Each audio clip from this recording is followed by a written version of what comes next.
can lock up a Big 12 championship game berth with a victory. But to stay in the playoff hunt, TCU has to win this game. Yeah. 7-point dog. Are they going to do it? I don't think so.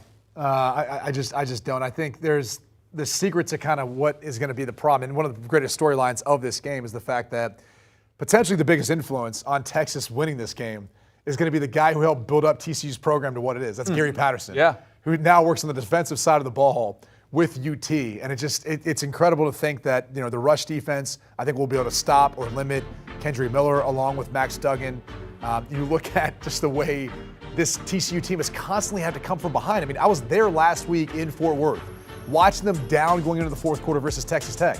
Now, granted, they did separate themselves. However, there was a controversial phantom face mask call that helped sustain a drive that allowed TCU to open some things up. So as good of a run as it has been, this has been the story of the Big 12 this year. It's just constant parity, constant surprise things happening. In this case, though, Texas, the 7-point favorite. I'm going to lay the points. I think Texas takes care of business and takes out maybe the Big 12's best chance of having a team play in the playoff. I have a philosophy on the Big 12. That's right. Over a touchdown, you have to take the dog, right? So what do you do in this case? Not over a touchdown. It not. is a touchdown. I'm going to go ahead and take the Texas Longhorns too. I'm with you. TCU has been a great story. We saw earlier Kansas was a great story from the Big 12. Then it turned to Sonny Dykes in this squad. Max Duncan's been phenomenal. I think he deserves more Heisman consideration, especially if they did pull off this upset.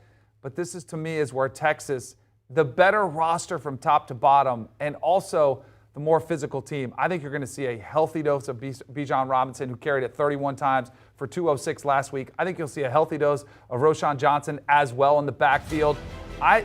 Quinn Ewers, I almost feel like for this game, Sark needs to kind of keep it under wraps a little bit. Let's let the rookie, the freshman, let's let it pick your spots when you go for them, because they've have these leads where they were up significantly last week. Felt like they could have won, and then they have 3 points in the second half. Yeah. They need to just go back to what they do. I know Sark is an offensive mastermind. He can dial up these big plays, run over this TCU team, and I think they do.